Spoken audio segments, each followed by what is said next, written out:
Voilà, nous sommes là et en compagnie du coach Issa Demey. Bonjour coach. Oui, bonjour. Comment allez-vous? Très bien, et vous-même? Ça va. Et c'est mardi? Ah oui, en forme. Ok. En forme justement pour aborder cette question de l'importance de la gestion des émotions. Des émotions, on en a. Hein? Oui, tous les jours. Voilà, mais pourquoi est-ce qu'on en parle aujourd'hui, la gestion des émotions? La gestion des émotions, en fait, c'est un processus. Voilà, la dernière fois, on a parlé de créer sa réalité. Et alors qu'on ne peut pas créer sa réalité en négligeant les émotions. Parce que les émotions font partie intégrante de la vie. Et en fait, l'homme n'a intérêt à savoir les gérer. Parce qu'on dit qu'il n'y a pas une différence fondamentale entre l'émotion et la raison. C'est à quelques différences près.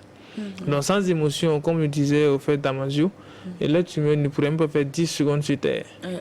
Donc c'est les émotions qui nous permettent de vivre. Donc, et c'est les émotions qui nous permettent de comprendre le sens réel de la vie.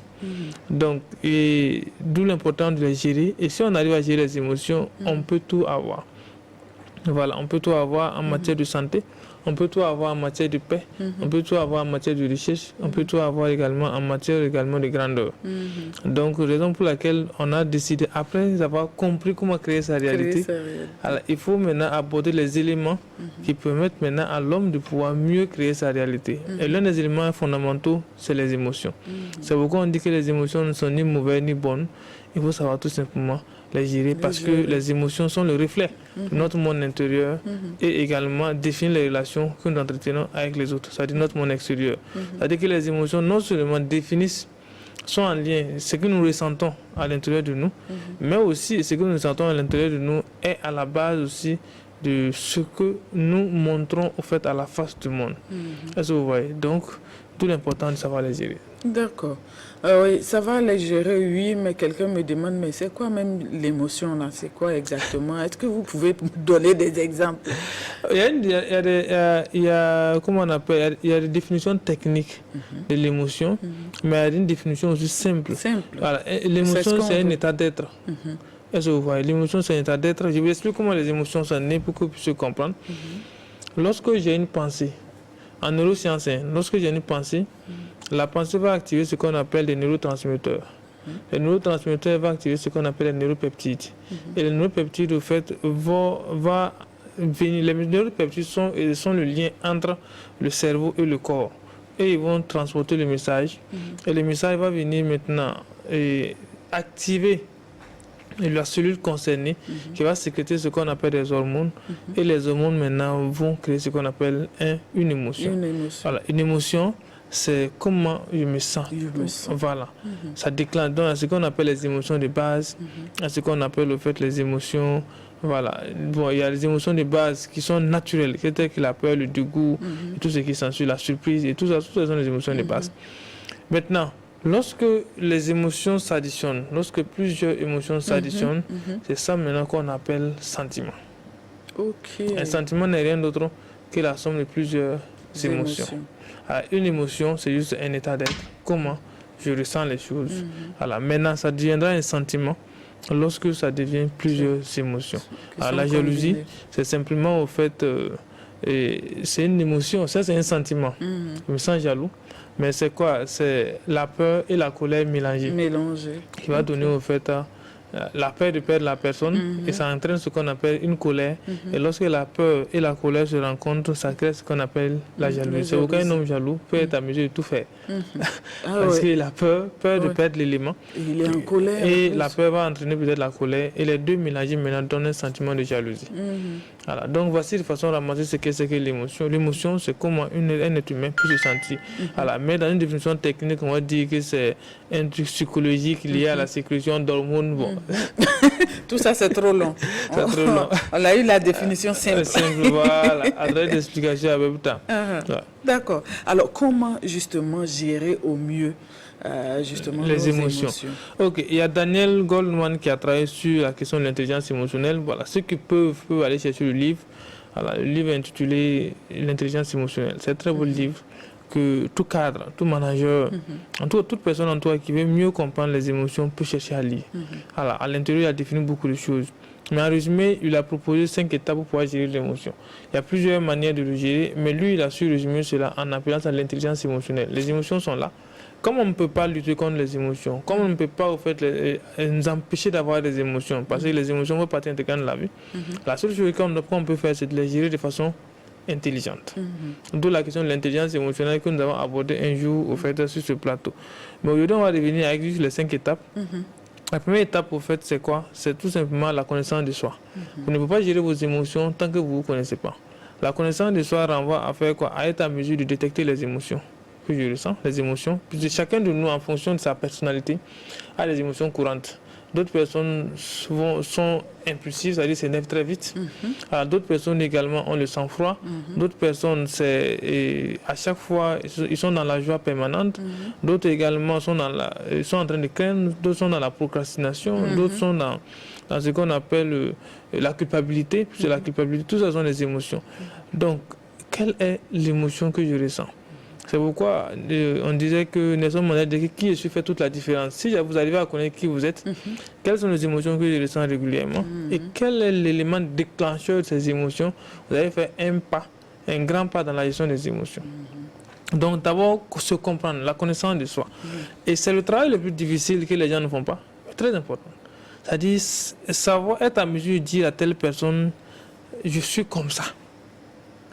Est-ce que vous voyez, je suis comme ça, telle chose, je ne supporte pas, telle chose, je supporte. Si tu veux, en fait, les gens ne prennent pas le temps de s'étudier et de comprendre réellement qui ils sont.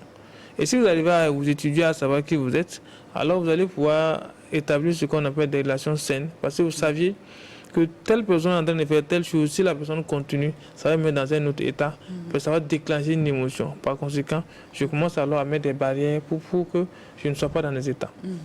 Deuxième élément le plus important même, c'est quand on arrive maintenant à la connaissance de soi, c'est-à-dire connaître qui on est, il faut savoir maintenant comment gérer les émotions lorsque les émotions sont nées.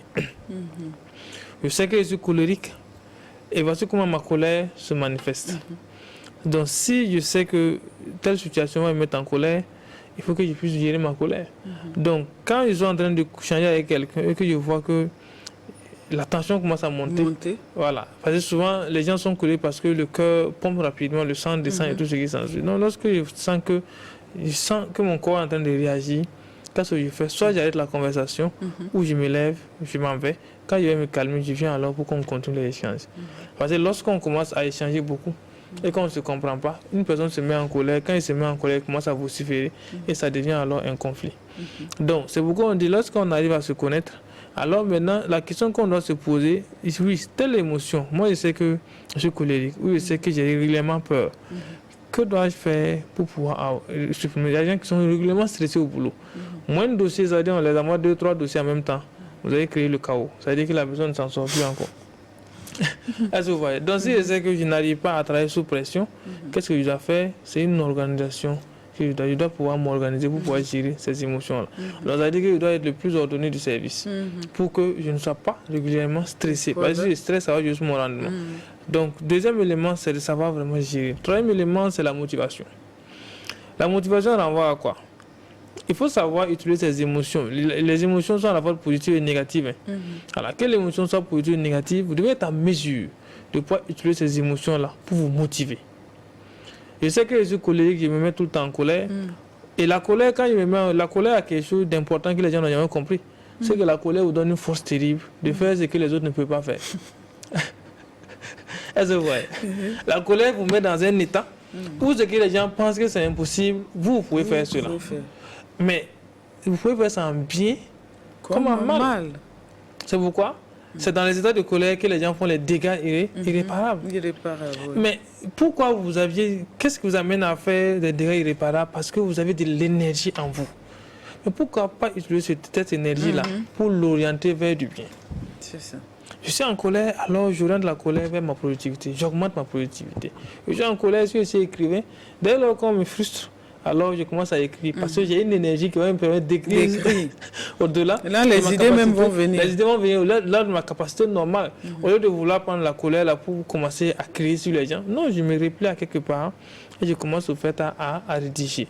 Est-ce que vous voyez? Donc, ça dit que la motivation, chacun doit travailler à pouvoir utiliser ses émotions pour pouvoir se motiver, pour pouvoir augmenter sa productivité. Parce que autant qu'on peut l'utiliser pour faire du mal, autant on peut l'utiliser pour faire du bien.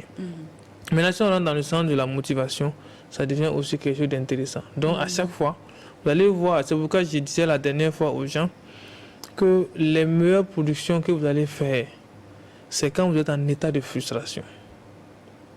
Les meilleurs textes que vous allez écrire, les meilleurs poèmes que vous allez écrire, les meilleures chansons que vous allez écrire, généralement, c'est lorsque vous êtes en état de frustration.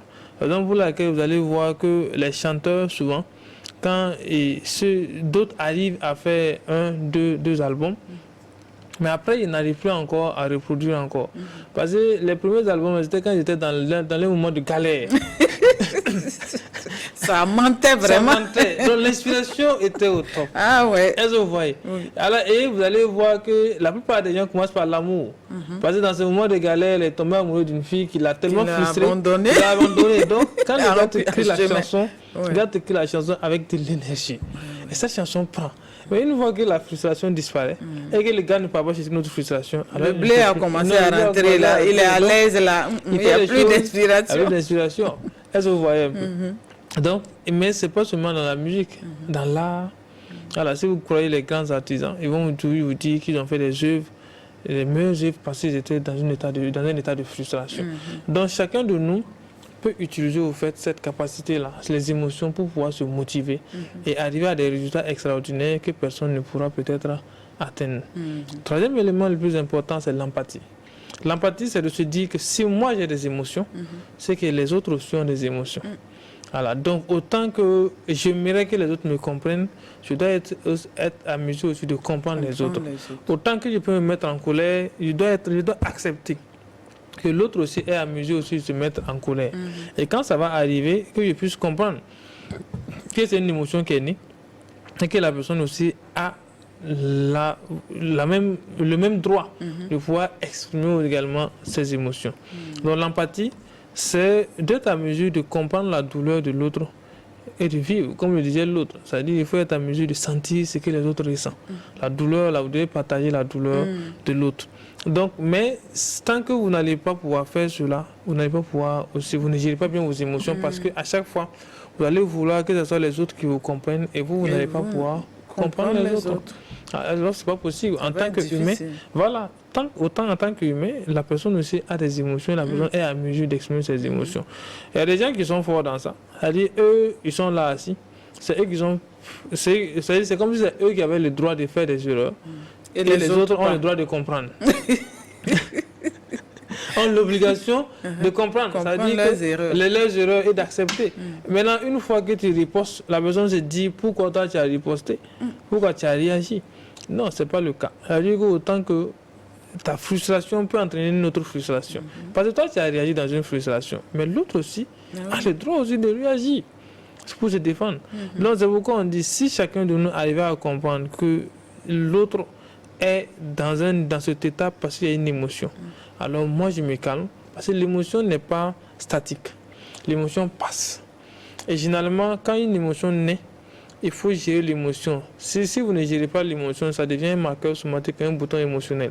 Et ça qui entraîne maintenant la destruction. Vous allez voir que les gens commencent à être cyniques, ainsi de suite, ainsi de suite. C'est ça qui envoie beaucoup dans la dépression. Parce que tout simplement ils n'ont pas su gérer les émotions à temps. Voilà, donc, et ça c'est un élément assez important qu'il faut comprendre. Cinquième élément, c'est quoi? C'est les compétences sociales. Les compétences sociales renvoient à quoi? C'est la capacité au fait à gérer les relations de façon saine et constructive. Donc lorsque vous arrivez à bien gérer vos émotions, un élément qui est important, c'est que les relations que vous allez entretenir autour de vous seront saines. Mais constructives, pourquoi? Parce que chaque personne que nous rencontrons est soit une solution à un problème que nous vivons ou la réponse à une question que nous nous sommes posée. Donc maintenant, nous allons rencontrer la personne dans quelles circonstances, on ne sait pas. Si on n'arrive pas à gérer les émotions, alors on va réagir et ça va être un problème.